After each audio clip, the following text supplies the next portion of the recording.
Apple Watch finally received approval by the Therapeutic Goods Administration for the ECG function, the electrocardiogram function. Cast your mind back a few weeks ago, we were talking about the irregular rhythm notification. The ECG is the other shoe. So this is the other part of that process, and that it has been officially approved. So anyone who owns an Apple Watch Series 4 and later will be able to run a software update on their Apple Watch in the coming weeks, and they'll be able to have that functionality. So if they do receive an irregular rhythm notification, they can then take an ECG. So they just simply place their finger on the digital crown on the right-hand side of the watch, and they'll see a live readout of their heart rate on the screen. And that information can then be passed on to a health professional. So the Apple Watch is officially classed now as a medical device thanks to this approval.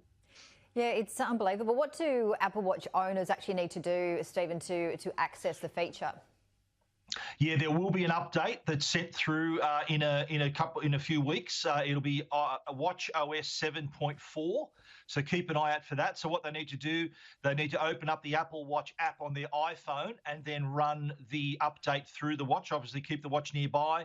That'll be updated, and that feature will then be activated, and then they can use it, that functionality, place their finger on the digital crown, and they'll be able to see on the screen their heartbeat and then store that information and pass it on to a health professional. Now, Steve, the app economy, mate, it's booming. It is, yeah. Well, you think about COVID and the effect it had on jobs and businesses around the world, and even here in Australia. We really leaned heavily into our technology. We were working from home, learning from home. But the other thing we did as well, we relied on our apps. So there were a lot of apps that we were using, whether it's to find information, order food, whatever the case may be. Our use of apps really was extended. So there was some stats released by Apple a few days ago. The iOS app economy generated 157,000 jobs. So there's that many jobs in the app economy just in Australia. And that's a 15% increase over 2017 when there were just 113,000 jobs. And that's just on Apple's side. Android jobs in the app, their own app economy, that results in another 123,000 jobs. So it's quite healthy moving forward, the app economy. And the good news is too that a lot of Australian companies are doing very well on the world stage as well. Some app developers that are based all around the country in Tasmania, Melbourne, Sydney. Their apps are now known around the world. There's two in particular that are used everywhere. One is called Procreate, which was created by Australian developers to allow people to write and draw on their iPads. That's a very, very popular app around the world. And the other is called GigSpace. GigSpace is another Australian developed app that allows you to view objects in 3D for learning. So you can have a look at objects, take objects apart, view them in 3D. That uses Apple's augmented reality feature. So another compelling app, and both Australian apps.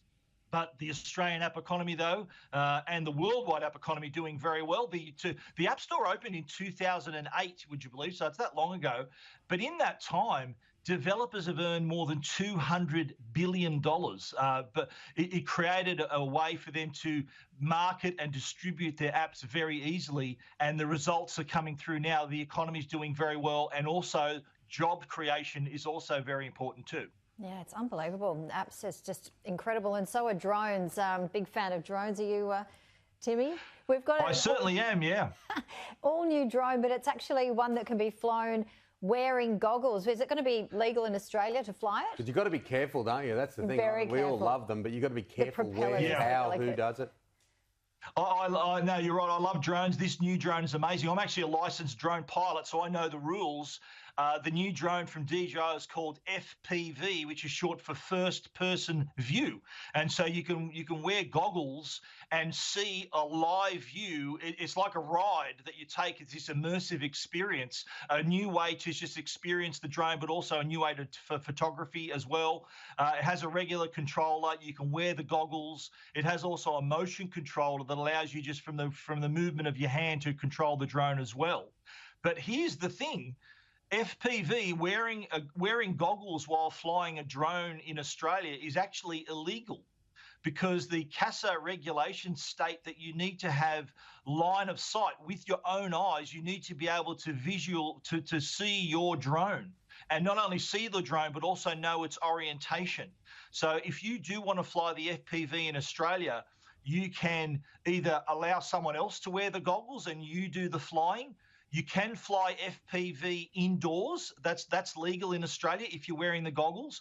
But if you're outside and you want to wear them here in Australia, you'll need to seek approval. You'll need to apply for permission from the Civil Aviation Safety Authority, CASA, here in Australia. So this is going to hit the market in the next few days. But just be very careful. Any customers here in Australia, either take someone with you and let them experience the goggles while you fly the drone, or fly it indoors, or you need to apply for permission to fly it here in Australia. It looks a lot of fun. I'll be getting my hands on this, but I'll be flying it legally.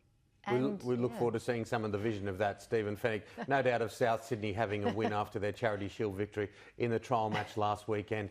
Good to talk to you, and we'll chat next week. Yeah, I don't know about Thanks, guys. It's a bit risky.